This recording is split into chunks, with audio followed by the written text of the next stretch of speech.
또한 자기도 모르게 티 안 나는 우울증을 다음과 같이 표현하기도 해요.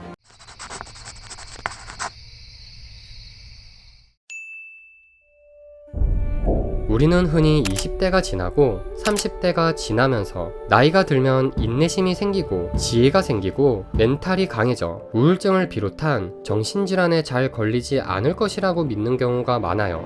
이런 믿음은 인류 역사상 아주 오래전부터 전해져 내려왔어요. 고대 그리스 시민들은 50세가 되어서야 비로소 배심원이 될 수 있었다고 해요. 나이가 들면 성숙하고 지혜로운 판단이 가능하다고 믿었기 때문이죠. 하지만 이는 잘못된 사실임이 최근 들어 밝혀지고 있어요. 실제 연구 결과들을 보면 나이와 마음의 성숙함과의 상관관계는 아주 미미할 뿐이에요. 실제 우울증에 걸린 인원들의 통계를 봐도 중년들이 가장 많은 비중을 차지하고 있죠. 이 사실을 들은 당신은 아마 한 가지 의문점이 드셨을 거예요. 왜 실제로 우리 주변에서는 나이가 많은 사람들 중에 우울증에 걸렸다는 사람을 찾아보기가 힘들까요? 정신과 전문의 김병수 교수님은 자신의 저서 마음 공부를 시작했다 에서 나이가 든 사람이 걸리는 우울증은 잘 티가 나지 않는 경우가 많다고 해요. 주변에서 눈치를 못 채주는 것은 당연하고 심지어 스스로도 자신이 우울증에 걸린 것인지 눈치를 채지 못하죠. 이렇게 우울증이 가면을 쓰고 나타나면 모르고 지나치기 쉽지만 다행히 조금만 세심하게 관심을 기울이면 이러한 잠복 우울증의 증상을 스스로 알아챌 수도 있어요. 저자는 평소보다 일에 지나치게 빠져들거나 사소한 것에도 자꾸 화를 내고 짜증을 내거나 의심이 갑자기 많아지면 티 안 나는 우울증을 의심해봐야 된다고 해요. 또한 자기도 모르게 티 안 나는 우울증을 남들에게 다음과 같이 표현하기도 해요. 이상하게 기운이 없어요. 요즘 잠이 잘 안 와요. 요즘 들어 두통이 너무 심하네요. 이런 현상들은 모두 우울의 감정을 억제해서 다른 모습으로 발현된 것일 수 있다고 해요. 감정은 억누른다고 없어지지 않아요. 그저 우리 몸 어딘가에 박혀버릴 뿐이죠. 저자는 또한 왜 성인의 우울증은 잘 티가 나지 않는지, 그리고 왜 우울증이 성인에게 더 잘 찾아오는지에 대한 결정적인 이유를 다음과 같이 설명해요. 첫 번째, 나이가 들면 들수록 자신의 직장, 자신의 가정, 자신의 배우자 등등 책임을 져야 될 영역들이 많아져요. 그래서 자신의 멘탈이 무너진다는 사실을 무의식적으로 받아들이지 않으려고 하는 것이죠. 당신의 잘못은 아니에요. 직장에서 우울하다고 말해보세요. 회사에서 문제가 있는 것처럼 인식되면 자신의 밥줄이 끊길 수도 있으니 함부로 자신이 우울하다고 인정하고 드러낼 수 없는 게 현실이에요. 이런 현상은 특히 나이 들면 철들어야지, 우울증은 나약해서 걸리는 거야, 우울증은 주변 사람과 단체에 피해를 주는 짓이야 와 같은 인식에 남아있는 한국에서는 더욱 심할 수밖에 없다고 생각해요. 두 번째, 성인이 되어 찾아오는 사춘기를 무시하기 때문이에요. 흔히 사춘기는 청소년 때만 찾아오는 것이라고 생각하지만 결코 그렇지 않아요. 성인이 되어도 사춘기를 겪게 되는데 이를 사축이라고 해요. 사춘기든 사축이든 그 본질은 비슷해요.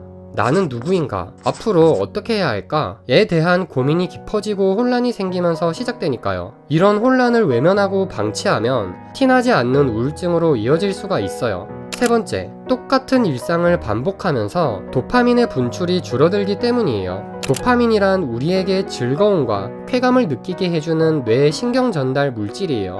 이런 도파민은 내성을 지녀 같은 상황이 반복되면 점점 줄어드는 특성이 있는데 이로 인해 자연스럽게 나이가 들면서 겪는 반복된 일상의 즐거움이 조금씩 줄어들게 되죠. 자, 이제 당신은 성인의 티 안 나는 우울증이 어떤 것인지, 왜 잘 드러나지 않는지에 대해 알게 되었어요. 그렇다면 이런 우울증에는 어떻게 대처하고 예방하는 게 좋을까요?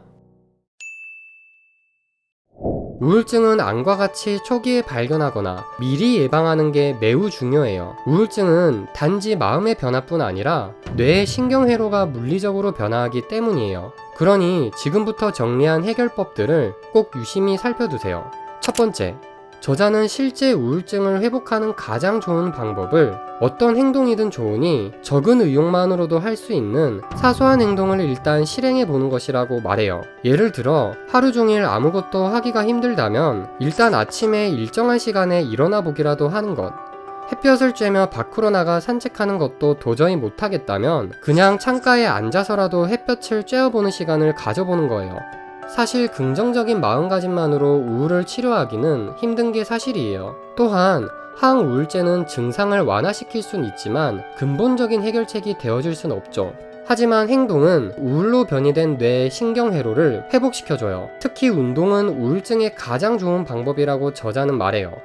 두 번째, 이 반복되고 지루한 일상을 벗어나는 의도적인 시도를 해보는 거예요. 우리는 앞서 똑같은 하루가 계속 반복되면 도파민이 줄어들어 우울증에 걸릴 수 있다는 사실을 배웠어요. 그러니 잠시 시간을 내서 여행을 가거나 새로운 사람들을 만나보거나 어릴 적 하고 싶었었던 취미를 퇴근 후에 시작해보는 것도 좋으니 반복된 일상을 벗어날 수 있는 새로운 경험들을 시도해보세요. 마지막으로 시간의 힘을 믿는 것이에요. 때론 아무것도 해결책이 될 수 없는 경우가 있어요. 이럴 때의 유일한 해결책은 시간이 흐르는 것 뿐이에요. 너무 당장의 부정적인 시야에 속아 극단적인 생각에 빠지지 말고 이런 상황을 차분히 받아들이고 시간의 힘을 믿는 거예요. 인간이 가진 힘은 해결책을 만들어내는 힘이라기보다는 새로운 해결책이 나타날 때까지 기다릴 줄 아는 능력이라고 저자는 말해요. 또한 이런 힘든 시간들을 통해 한편으로는 값진 무엇인가를 배울 수 있다는 사실을 기억해야 해요.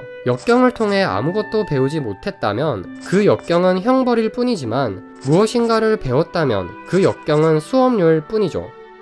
자, 당신은 이 영상을 통해 나이가 들면 우울증이 잘 티가 나지 않을 수 있다는 사실과 그 대처법들을 통해 보다 질 높은 삶을 살 수 있게 되었어요. 그럼 저는 또 나중에 찾아올게요.